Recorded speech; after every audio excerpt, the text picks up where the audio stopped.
Afternoon, this is Charlotte Pierce. I'm a co-president of the Independent Publishers of New England and independent publisher myself in the Boston, Massachusetts area.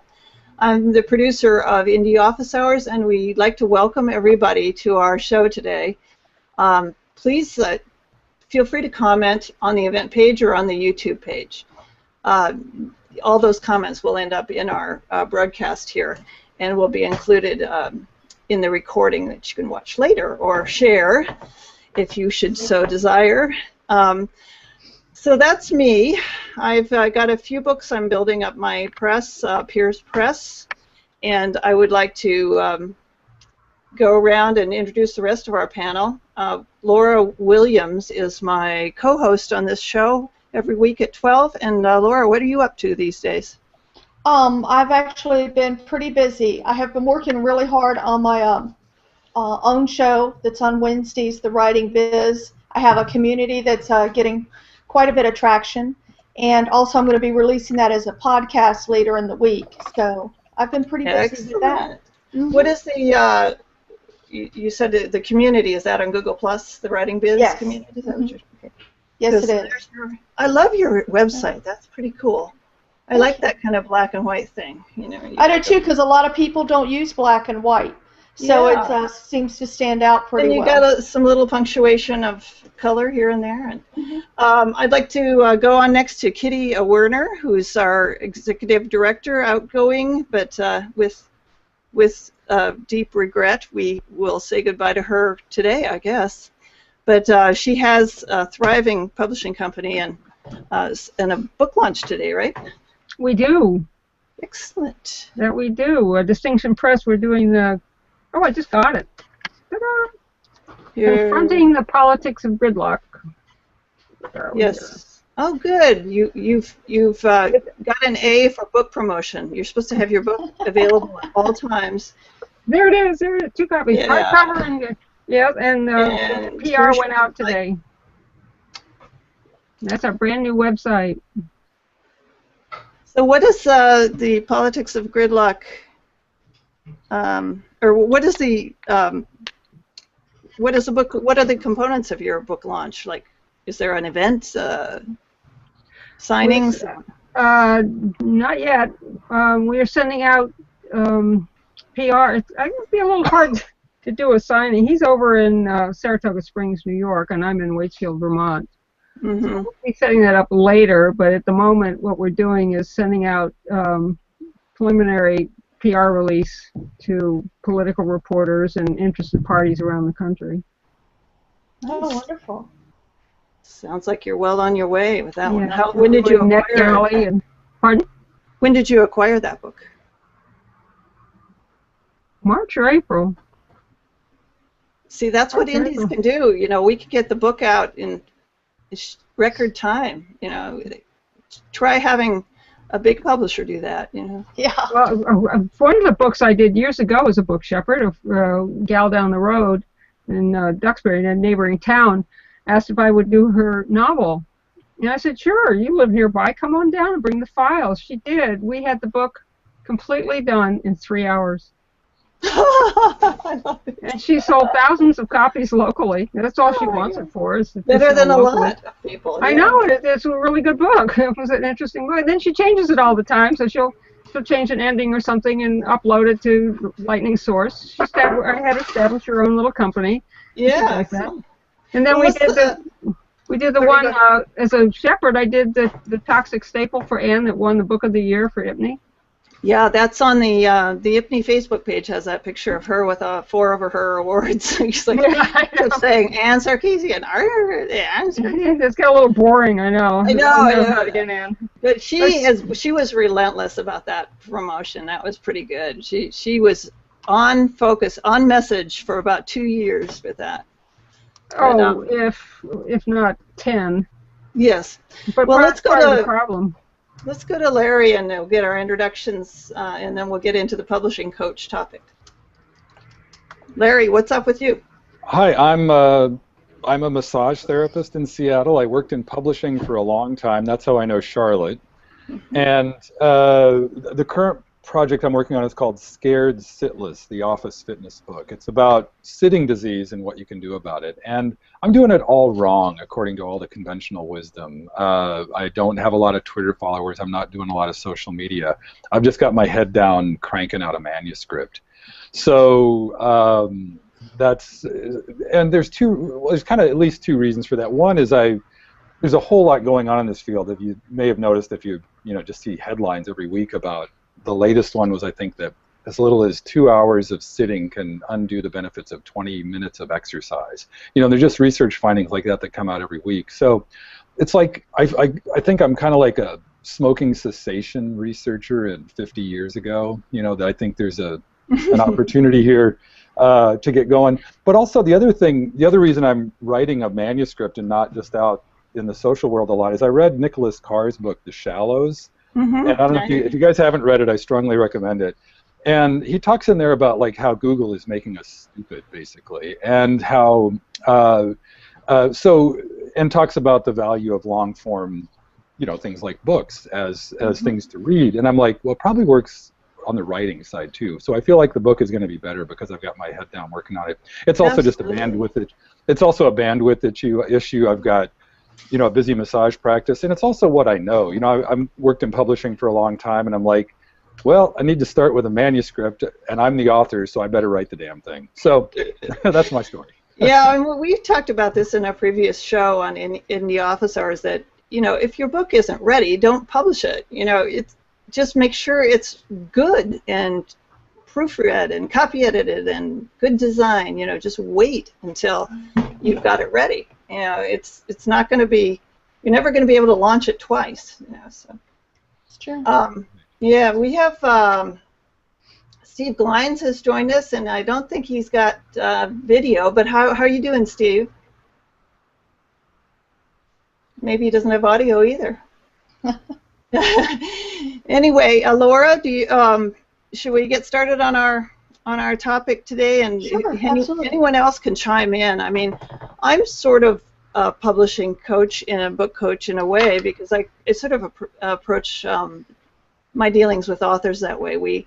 I say, do you want to learn this business? Do you want to kind of come along while we explore it? And I don't have all the answers. I kind of I feel like the more good brains in the mix, the better.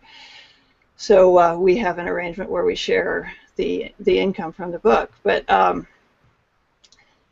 think identifying the areas where you need help is the best. And I think one of mine is not creating a publishing schedule, timeline for the book, and just kind of grabbing things out willy-nilly as I think they need to be done. So what have Kitty and Larry, do you have tips on how to, what is a publishing coach or a book coach, and how to go about finding one? Well, if you want me to start, you have to find someone you can work with for a start. There are plenty of us all over. Recommendations. I get most of mine from recommendations. Just people, I've done one for so-and-so, he calls so-and-so, who calls so-and-so, and so forth, all the way down the line. And I've done them for people in France, and all over the United States with some of my books. And it's just because Marsha connected me to Louise, who connected me to Janice, who connected me to so-and-so. We already have kind of a connection to work from. And I'm very flexible. I'll work on something. If somebody wants a change, I'll do it and send it out right away and get it done. So we work back and forth very quickly, and sometimes it's just, for example, this fellow down in Staten Island, Bob Williams, would come to the conference. I helped him set up his business, and he loves to just do all kinds of books. He just thinks that's the greatest thing. And we did a success book in I guess it was about a month and a half, because he was dealing with 20 other people. And that's what took the time. Did he publish that under his own imprint? Yes, or Showtime Books. So it's not a distinction. And he's got about 3 more in the works. He's just prolific. He's really good. And others, I was asked to do a book cover for somebody, and it took a year and a half because it was a bunch of coaches, and they took their time about deciding what picture they wanted to use on the cover. So it can go anywhere from literally Rose's book to in 3 hours to God knows how long. But what I try and do when I set up a contract, I have a very basic contract, and it just says, hey, you own the book. I'll do whatever you need, and this is how we'll do it. If you've got a timeline you want it done by, then if you cooperate with me, we'll get it done. Yeah, and I think one mistake people make, I ran into this with someone over the weekend at a Highland dancing competition. She's going to do a book on how to photograph dance and sports events, and she's I said, well, make sure you get your own ISBN number, and so you own it, like you said, and she said, well, how do you do that? So I'm going to help her, kind of guide her through that, but I think that's one of the main things. You don't give away the family jewels, It's just Right. own that ISBN number is like your Social Security number for your book. So. It is. It's your company. You're the publisher of record, and I keep telling people that. And I told Anne when we did the Toxic Staple, I said, this is your information. There's no way I can PR a gluten book like you can. So you're the one who has to do this. You set up your own company. Therefore, you handle all the finances. In Louise's case, she didn't want to deal with that at all. And the same with Stephen with this book. They just don't want to deal with it. They just want to have the book out and done. And the one I did in France, Taking Root in Provence, she's got an American bank account, but there's no way she could have handled the business, and she wanted me to publish the book. It's actually my bestseller. So is that here on your catalog? Oh, this one. Under catalog, yeah. Yeah. This would be. Keep going down. You'll see more on it. Oh, I see. I love your site. This is beautiful. Oh, thank you. I just did it last night. Is it WordPress or? No, it's Adobe Muse. Muse. Oh, the deadly Muse. No, it's really cool because if you know InDesign and Photoshop, you can use Muse, and it just does all the HTML and stuff for you. It's a lot faster than doing. I've done Dreamweaver and WordPress and all that nonsense, and this one's just so much easier to use. Well, Muse I might be able to do it more. Every time I come back to it, I'm a little bit better, but I'm doing WordPress now for now. But oh, that's so complex in comparison. But it's, if you're going to be shepherding someone, you literally have to. In Bob's case and in Anne's case, I did all the work, and I just bill them for the hours that I work. And any costs that are incurred. And that's let me ask a question. Do you think that more people need to understand the value of having a publishing coach? Because I know of a particular example I saw recently of somebody who put out a book or is trying to put out a book thinking that self-publishing was easy peasy, and they're finding out that it's not. So it just seems to me that sometimes there's a problem understanding the value of publishing coaches or agents or anything like that. They're vital if you haven't a clue.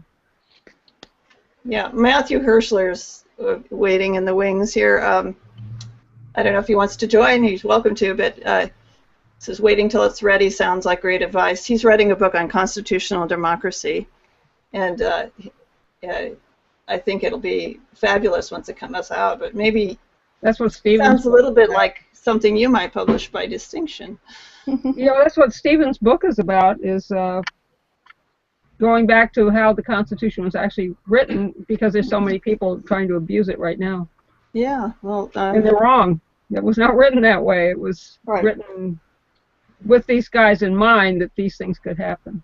Yeah, I'm going to try and pick it up. I love that. I'm getting more into that topic since Matthew's been around. He's been talking about it, and he's just rabid about this topic. So, which is good. It's a good quality. You've got to express your passion. Yeah, it's sick. Steve Glines, are you there? I don't think he is. No. Okay, well, we love you anyway, Steve. So, what should a new writer, when they're looking for a publishing coach, what should they look for? Well, Kitty mentioned something about experience. Someone you can work with. Yeah, someone you can get along with and trust, because you're going to be dealing with a lot of money between them. Right. And someone who's got experience doing it. I've been in publishing. I started with Random House in 1990. I did 6 books for them, 5 of which I ended up designing the interiors. Mm-hmm. Wow. Because it's half the price of having them do it. So my editor said, "You do it. Here's the file." So someone you can get along with, maybe make sure you meet them either by Hangout or Skype or something like that, and or just a phone call. Pick it up and call. yeah, phone call, exactly.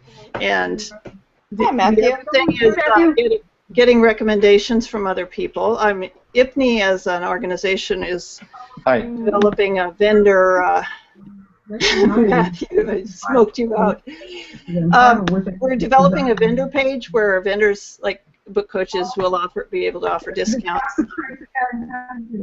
Matthew, you have another window open, and I'm going to mute you because you need to shut that window down. We're getting double audio. Yeah, once you shut it down, just unmute yourself. Yeah. So anyway, yeah, what was I saying? So someone you can get a recommendation, meet with them online, in person, or call them by phone. Check out their profiles on different social media, or you know, just if you get a gut sense of them from other people and from meeting them, then you can make sure you have a contract or a written agreement. Right. If they're more comfortable with a more detailed one. Okay, now. Go ahead. Are you ready, Mr. Hirschler? Just to say my ears were burning, thank you. In a nice way. Well, welcome. And we are talking about publishing coaches. Are you planning on getting one, or do you feel like you need one? I'm getting something else coming through. Is that my... Probably should shut down every window except this one. Do I have another window open? Why am I hearing something else going on? I don't know. I'm going to mute you because we want to move on with the conversation. But when you get it figured out, we'll be back to you. Larry, did you have any other thoughts about how to find a good publishing coach? You know, like any service professional, you know, like what Kitty said about, I think trust is going to be huge. I think, you know, it's interesting, like I don't think I've heard the phrase publishing coach until this morning, or, you know, until you invited me to this. But it's when I think back on my career, like when I was an editor years ago, I always took a consultative, educational style in how I worked with authors and customers, for that matter. Mm-hmm. And so it's not a concept that's unfamiliar to me, but I've also done a lot of consulting in other context. Like I used to do SEO consulting about 15 years ago, and you know, it's you know, for me, like part of the reason I'm in publishing is that I don't want to do services delivery. so part of me is like becoming a publishing coach. I'd rather be a publisher than a publishing coach. Yes. You know, if that makes sense, because you can only sell your coaching services once. You can sell your book a gazillion times, hopefully. Yes. So that's probably why I haven't given it that much thought, because I do, like, my day job now is I do massage therapy, and that's how I'm paying the bills while I write this book. Mm-hmm. And I love doing it, and I'm going to keep doing it. But it's not, you know, just in terms of a long-term financial strategy, one-off services delivery is tough. But that said, I've done enough of it to know that it can also be quite lucrative, and it can be the pathway to more publications and speaking gigs and all kinds of stuff like that. And developing relationships with authors and exactly. people in the publishing industry. Yeah. Well, it'd be part of, like, I'm assuming everybody here knows Michael Hyatt's platform, you know, stuff. And it's just, you know, part of that whole platform, you know, would be your consulting services. So I think if you're thinking about it from a person who wants to be a coach perspective, that's one way to look at it. But as a way to, but if you're looking for a coach, you know, to think about, well, like all those things that Kitty was saying, like trustworthiness, experience, just do they know what's going on? Yeah.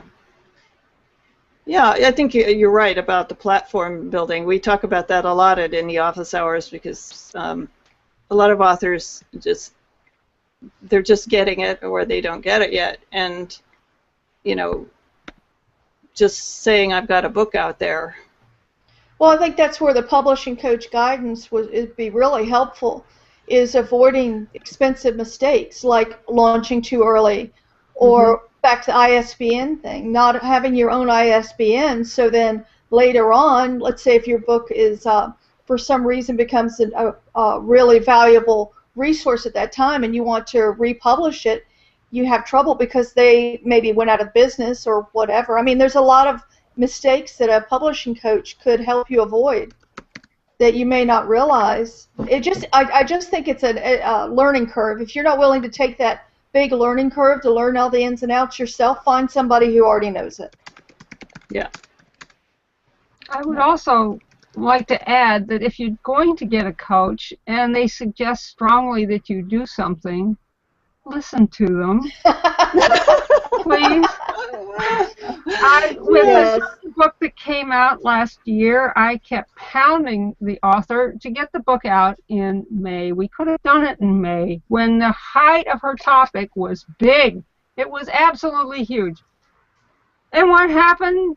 By the time we got it, I finally just kicked her butt and said, look, it's going out now.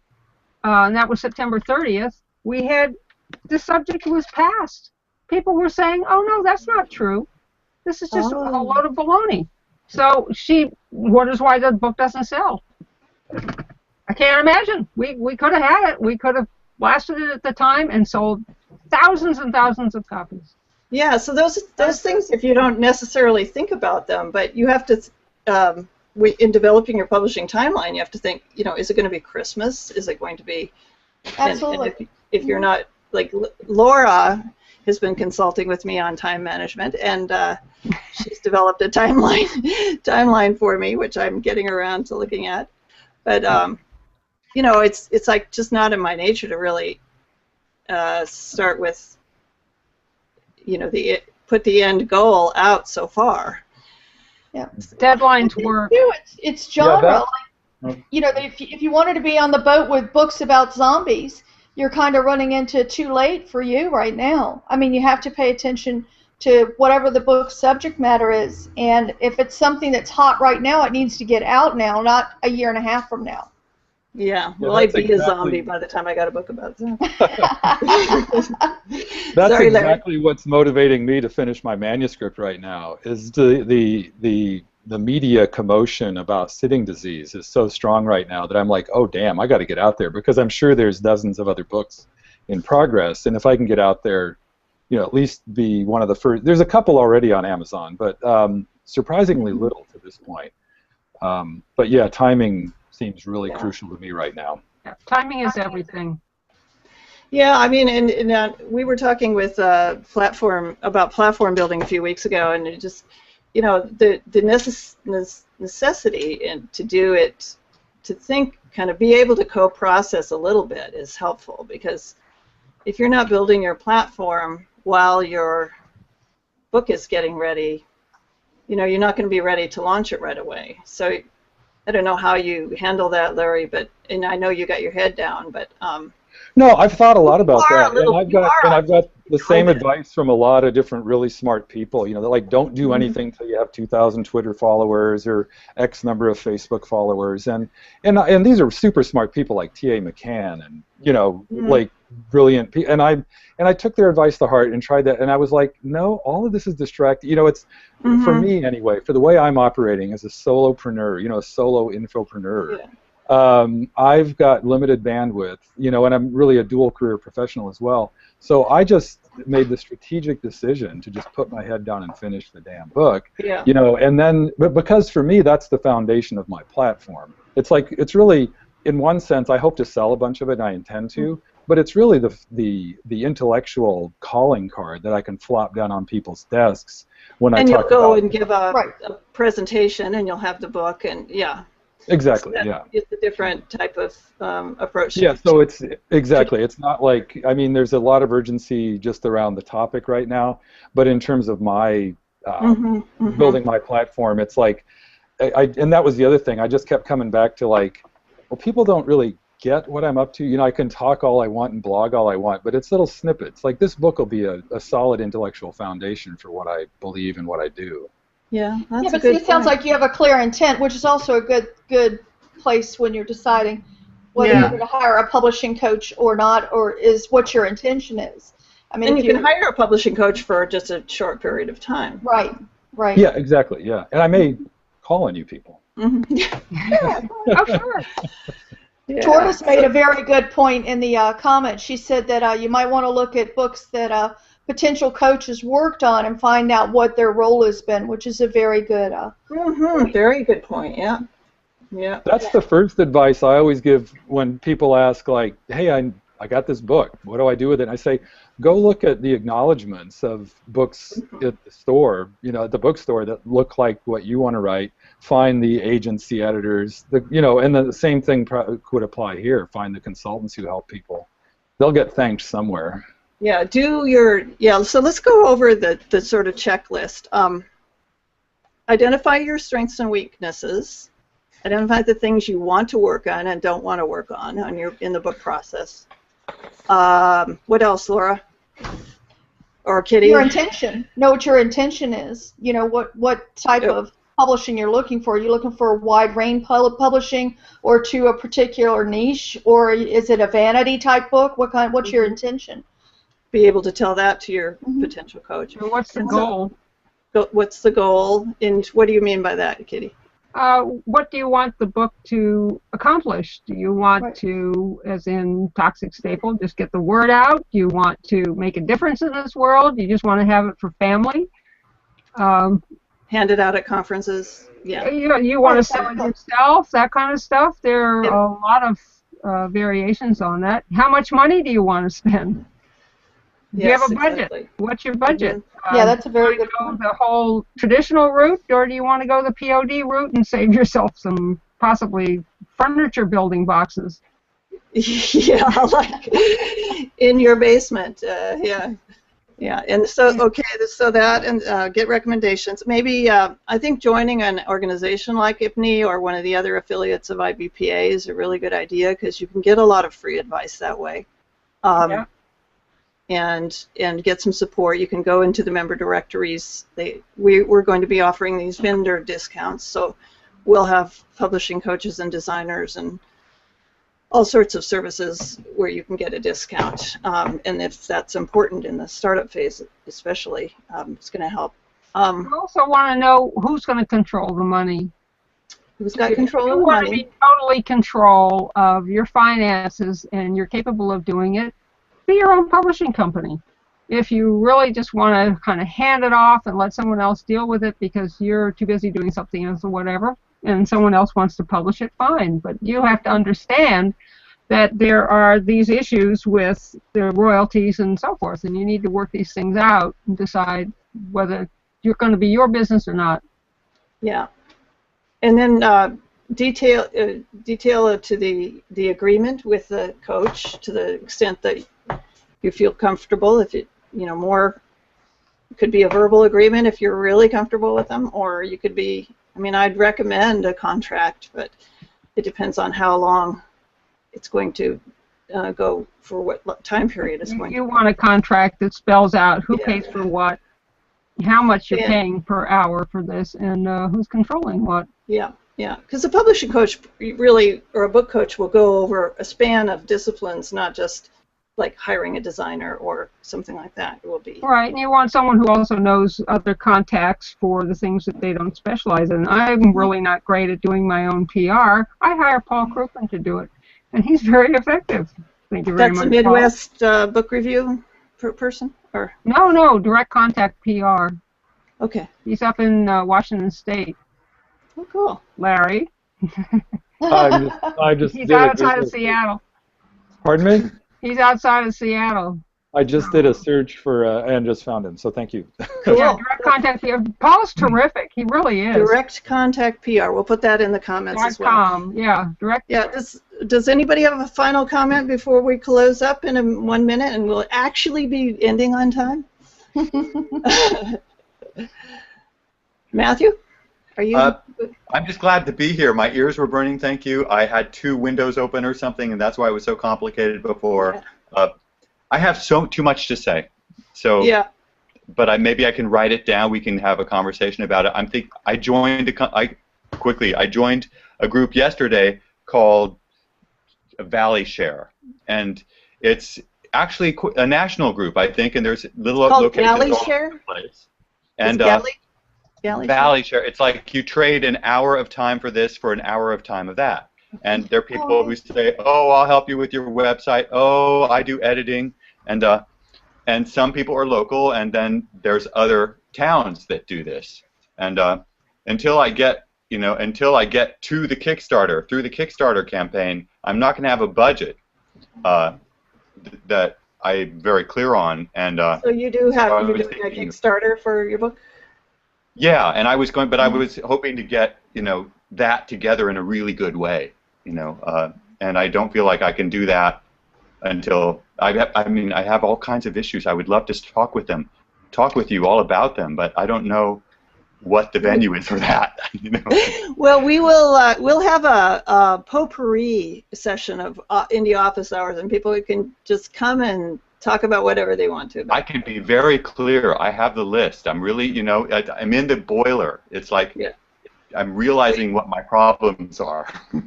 Good for you. Well, we'll have one around that list, and I'm sure it will relate to a lot of different people. But anyone else wants to say a final word, you're welcome to. Kitty, good luck with your launch. Whatever you do, be professional. Good advice. Yep. Good advice. Yep. And I think, too, the point that you made earlier, Charlotte, is very important, and we keep saying this over and over. Really, really understand your strengths and weaknesses. If you want to put out a great product, you have to understand that. Know what you can and cannot do, because if you can't do something, give it to somebody who knows he can. And that Valley Share program sounds like an interesting way to do that. If you can't do your cover design, don't do it. Find somebody to do it, because that's going to affect your book sales tremendously. So why do that to yourself? Right. Well, listen, thank you all for coming, Larry. Good luck, Matthew. Someone's coming to get someone. I know, it's outside. Kitty's finally paying the piper here. No, that was me. That was me. All right, thank you all. We'll see you next Tuesday at noon. And thanks, Charlotte. What is our topic next Tuesday? It's my show, and I don't have that page open right now. Yeah. I'm so sorry. Anyway, we'll see you then. It'll be fabulous. See you. Yes, it will.